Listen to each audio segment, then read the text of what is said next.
All right, so thanks for coming to another video. This is going to wrap up the suspension upgrades to the C6 Corvette behind me. So I do have the new wheels and tires on, but I do need to raise the front end just a little bit to hopefully not rub under compression. That being said, I'm going to go ahead and put the car in the air. I'm going to nut and bolt everything, and then I'm going to paint mark each of the fasteners to help visually see quickly if anything has loosened up or shifted. After that, I'm gonna go ahead and just raise the front end a little bit and then lower the rear end just a little bit and give the car a wash. So this is what I was meaning as far as raise the front end a little bit. The ride height is actually pretty good for what I'm looking for. However, when I go into steering, full lock left and or right, I get really close in this area. So hopefully that's going to give me a little bit more space. And then on the rear, there's still a fair bit of space. So I'm gonna go ahead and drop the rear down just a bit.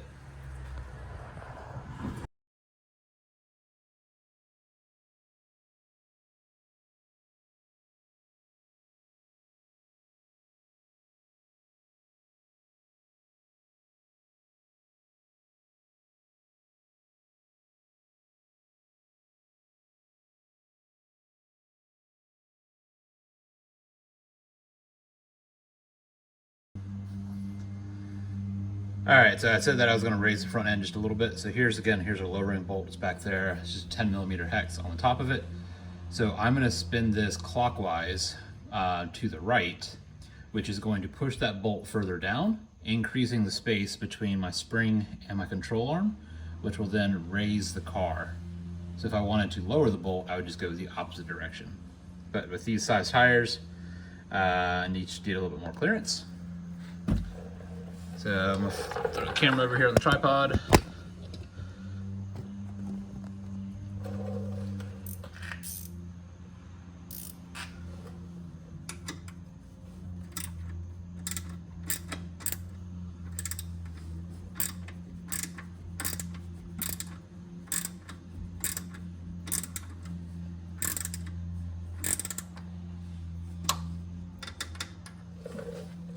All right, so that should have raised it just a bit. I'm going basically till the hex head is, basically the top thread of it is flush with my spring perch. And that's what I'm using for my ride height. Got it. So now that I've gone ahead and raised that, now I'm gonna go ahead and start paint marking all of my hardware. So again, this is just Sharpie paint marker. Focus, maybe. There we go. Yeah, so I'm just gonna go ahead and any of the fasteners that are in this area, it'll allow me just to do a quick visual check of are they still where they're supposed to be. So not really much to that, not gonna show that whole process. Draw a line across the fastener to something else as a reference point.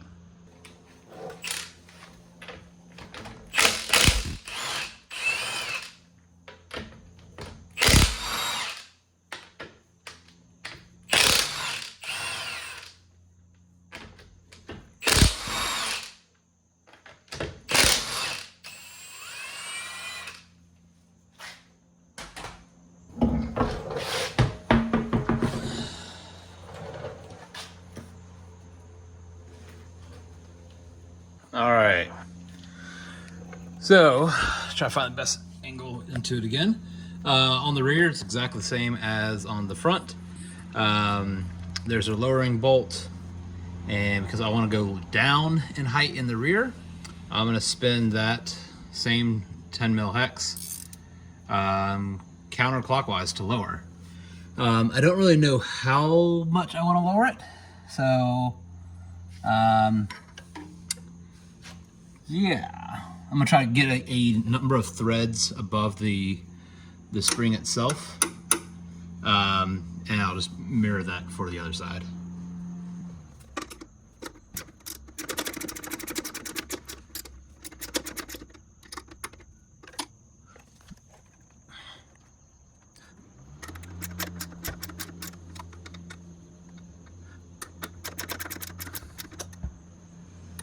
All right, so I've got 4 threads visible on the top side. So 1, 2, 3, almost 4.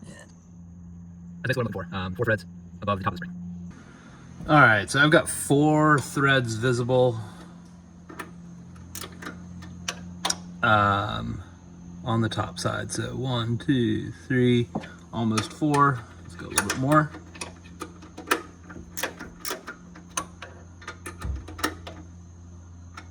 That should be 4.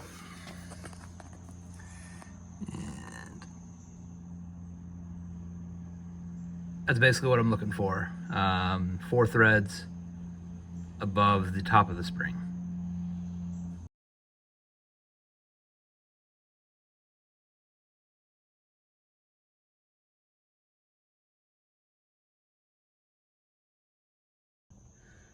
There's a quick example if you aren't familiar with paint marking fasteners.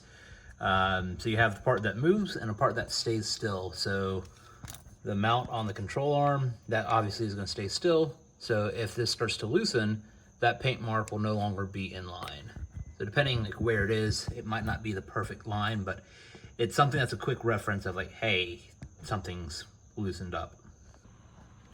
All right, so the one spot that I'm actually very concerned with is the actual axle nuts. So many horror stories about how tight you should actually torque these. New axles go to this value, used values go to this with red Loctite, and some people put a second nut on them. Yeah, big amounts of unknown. So to help alleviate with that,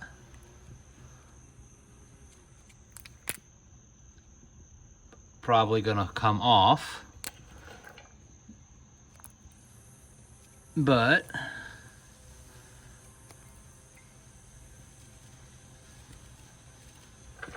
I'm gonna try to make sure that if it starts to loosen, I will be able to tell. Not a really easy thing to mark with the caliper on. Probably should have done that before I put it back together, but here we are.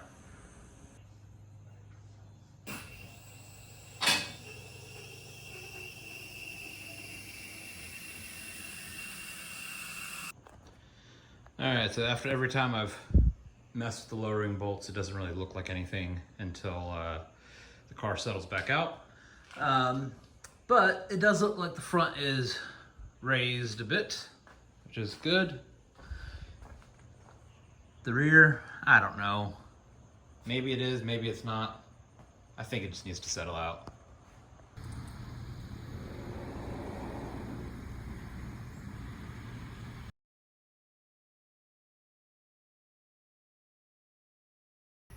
All right, so another video.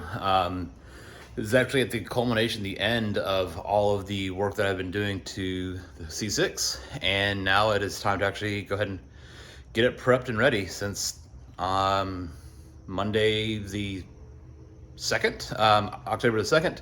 Actually, I'm going out to VIR for another track day with SCDA, I believe this year, or this time. So yeah, clutch fluid, just did that off camera. Brake fluid, engine oil, and then nut and bolt the car. So yeah, let's go ahead and get after it. So didn't record it, but as far as needing to change or flush the clutch fluid, clutch reservoir, cap off, and I actually used a turkey baster, or if you have a power bleeder for your brake system, you could actually just suck the fluid out, leave, call it 10% of the fluid in, top it off, pump the clutch inside the car, and keep swapping fluid out until it runs clean. My local grocery store had this turkey baster, and that's what I used. But anyways, let's go ahead and get the car up in the air. That way you can get the wheels off, get the brakes done, and then the car's gonna have to be in the air anyways for engine oil. So let's get after it.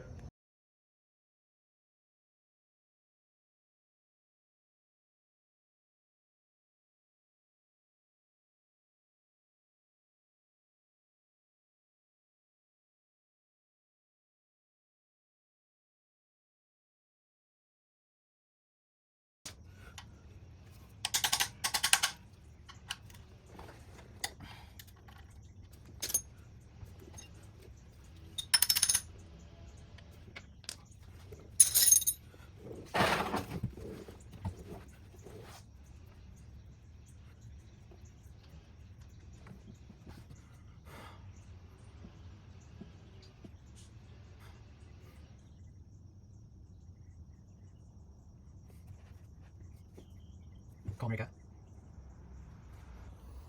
All right, so this is the drain plug off the car. Still magnetic tip, has that little rubber gasket, but it was tight and yeah, wrench slipped a little bit, so that was a $8 mistake.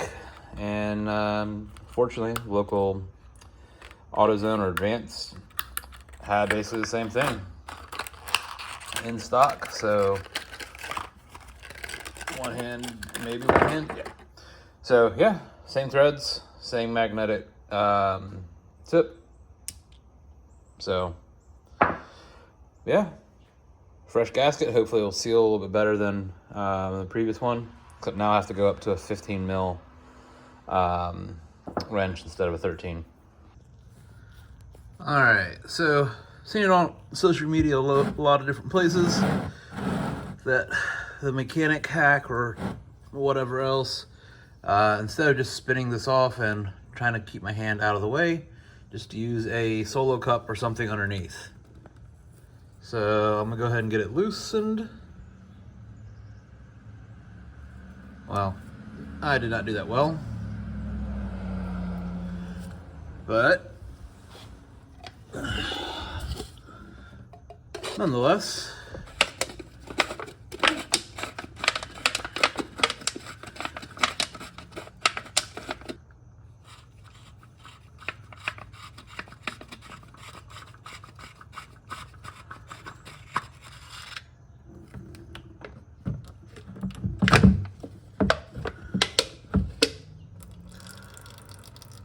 so yeah, that actually worked pretty dang well, with the exception of the whole me trying to flip this over and trying to get in the right spot. I just put my hand in the middle of it. But yeah, worked well. All right, so before putting this wheel back on, noticed a couple things that I am very unhappy with. I've got some tooling marks.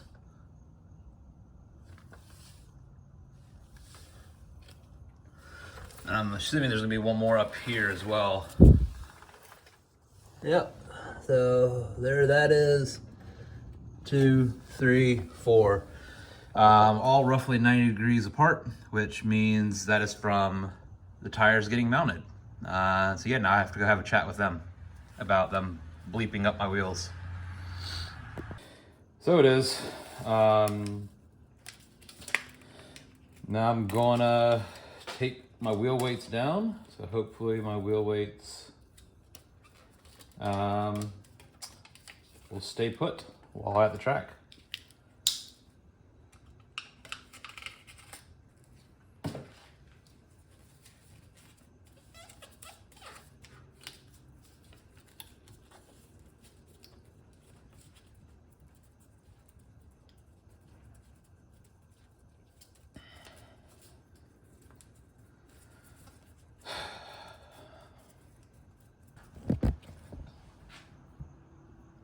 Yeah, so obviously I'm pretty pretty bummed and pretty frustrated right now. I've had these mounted and back from the shop for quite some time. Never actually looked at it until today. It was just grab them, throw them on the rack over there and let them sit, and then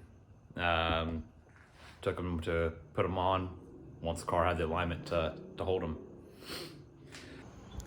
All right, so just finished up with everything on the Corvette, and yeah, now it's time to pack the tote with tools and other things that I hopefully will not need tomorrow. Yeah, it's gonna be fun. One thing that didn't show, but definitely is needed if running the C6 with a square setup, or at least same size diameter front and rears. The steering sensor underneath the dash, underneath the steering column, you need to unplug that, since that's what's using steering input and different size tires, or sorry, the original size tires, and how much each of those is slipping based on how much steering input you have to throw this traction control on, or you effectively will lose it. So I drive with traction control off when I'm at the track anyways, so not that big of a deal. One last look before I start to load it down. The rear definitely will still settle out here a bit more. I've noticed in the garage it doesn't really sit flush and level versus like when it's on the actual street for some reason. I do have the beauty rings removed. I'll take those with me, but yeah, that's really pretty much all I've got for today. Pack the car up, and it's gonna be a super early morning. So thanks for coming to another video. I hope you enjoyed it.